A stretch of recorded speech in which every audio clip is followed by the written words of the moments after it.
Vamos para o meio do Oceano Pacífico conhecer como é a vida pós-pandemia na Nova Zelândia. Localizado na Oceania, o país formado por duas ilhas principais é conhecido por seu respeito exemplar à natureza e também virou referência de liderança e combate ao coronavírus para o mundo inteiro. Mas o que será que fez com que o desempenho da Nova Zelândia fosse tão assertivo?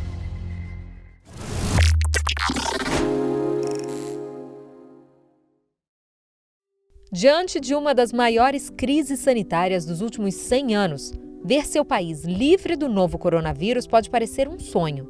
Mas para quem vive na Nova Zelândia, isso já é realidade. Sandra é de Campinas e vive em Hamilton há 4 anos. Movida por amor, ela resolveu mudar de vida completamente. Eu resolvi mudar para Nova Zelândia porque meus 3 filhos migraram para cá. Eu sou viúva, tinha um bom emprego no Brasil, minha família, amigos, mas eu sentia muita falta dos meus filhos. Então, há 4 anos atrás, eu cheguei aqui somente com 2 malas, muito amor para dar para os meus filhos e muita esperança de reconstruir uma nova vida aqui nesse lindo país. O coronavírus era uma preocupação antes mesmo do primeiro caso de contaminação no país, que aconteceu no dia 28 de fevereiro de 2020. Eu ouvi falar do coronavírus a primeira vez pela minha filha é cientista aqui na Nova Zelândia. Começaram a me dizer que tinha uma nova gripe chegando, que o nome era coronavírus, e que ela tinha começado na China, mas já estava se alastrando para outros países. E isso estava deixando toda a área científica muito preocupada. A brasileira Raíssa é de Manaus e vive em Wellington, a capital da Nova Zelândia, há 5 anos.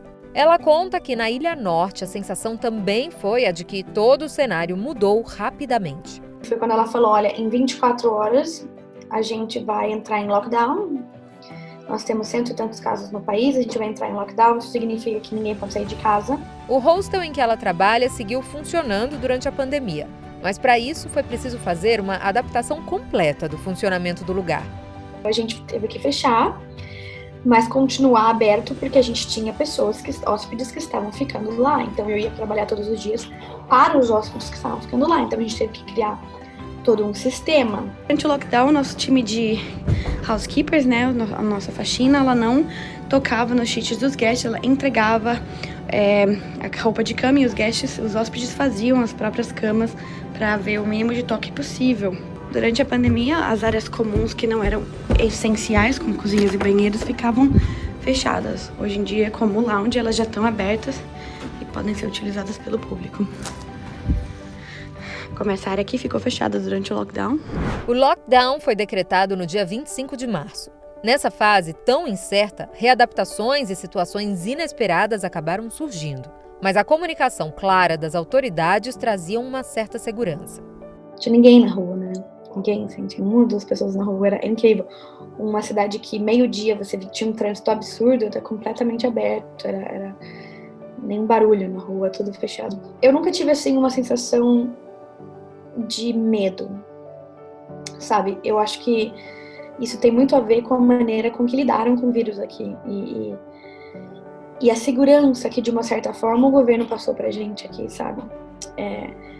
O meu medo do coronavírus, ele vinha do Brasil. Tem pessoas aqui na Nova Zelândia, também brasileiros, que vieram a passeio, que vieram só estudar e que querem ir também embora, mas que não estão conseguindo arcar com o valor da passagem, ou não está tendo quantidade de voos, assim, também, né, para ter um preço um pouco mais acessível.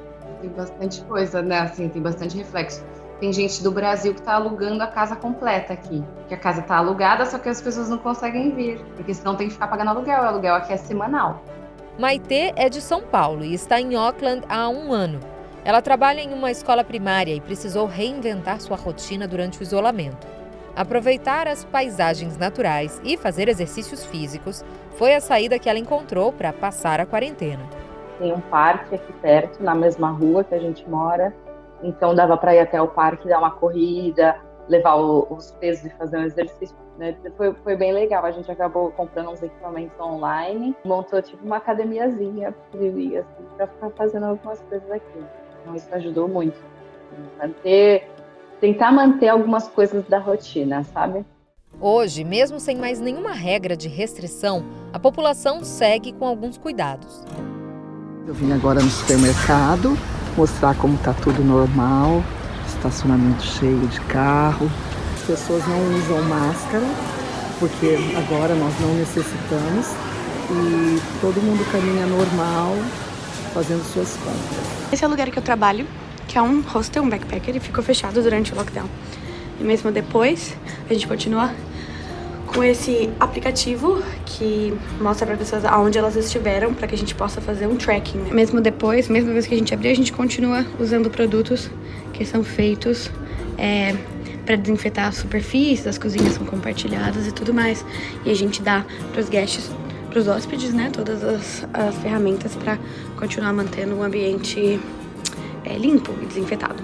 Todas as formas de pagamento são contactless, que a gente chama, né, que não há toque nenhum. Existe um mecanismo chamado PayWave aqui, onde você não precisa apertar nenhum botão ou tocar a máquina. Você simplesmente coloca o seu cartão e consegue pagar sem tocar na máquina para tentar minimizar o máximo o toque, enfim, pegar em coisas que as pessoas já pegaram antes. Apesar das condições geográficas e índices populacionais favoráveis, outros detalhes fizeram a diferença no combate à Covid-19. A fórmula do êxito incluiu medidas rigorosas, a rápida adesão ao bloqueio e um programa de testagem e rastreamento de casos. As medidas eram realmente necessárias, que só dessa maneira nós iríamos enfrentar essa doença aqui na Nova Zelândia, se todo mundo se conscientizasse, colaborasse. E eu acredito que a grande maioria fez isso. Lógico que tem alguma exceção, mas a própria cultura das pessoas da Nova Zelândia é confiar no governo e seguir as regras. Isso é uma coisa muito boa e que faz as coisas acontecerem, né? Eu acho que tem algumas coisas, claro, que facilitam. Eu vi alguns comentários de a gente colocar o tamanho do país, a questão das fronteiras, tem uma série de coisas, mas quando a gente vê algumas decisões que foram tomadas, né, a gente acaba tendo bastante essa informação do Brasil por causa das famílias, que trazem bastante, e até nas redes a gente vê algumas coisas. Então acho que aqui o que aconteceu foi as escolhas mais bem-sucedidas, né? Vamos fazer agora e vamos fazer de uma vez para a gente acabar logo com isso? Hoje, os neozelandeses vivem uma vida completamente normal. Isso significa sentar-se ao lado de outra pessoa no transporte público, frequentar estádios, festas e até dar abraços e tocar o rosto de alguém. Apesar de estar em um país onde tudo parece ter voltado ao normal, é impossível para as brasileiras não ficarem divididas entre as duas realidades tão diferentes. Às vezes a gente se sente satisfeito com a condição que a gente vive, mas não completamente satisfeito, porque a gente sabe que tem muita gente que está vivendo uma coisa diferente. Não tem como, eu acho, para mim, que não tem como ter uma felicidade completa se não tiver todo mundo mais ou menos no mesmo barco ali. Então, é claro que eu tenho que viver aqui, eu tenho que viver onde eu estou, porque se eu ficar vivendo aí, eu não produzo muito. Então, na verdade, o que eu faço eu converso muito com a minha família, aproveitei bastante o tempo para conectar bastante com eles. É um sentimento muito misto, né? Uma coisa, a felicidade de estar protegida e a infelicidade de não poder proteger os seus, principalmente por estar vivendo uma realidade diferente. Entender como as coisas poderiam estar sendo. Então, eu sinto muita falta da minha família e queria muito poder trazer eles para cá. Mas mais que isso, eu queria consertar o lugar de onde eu vim.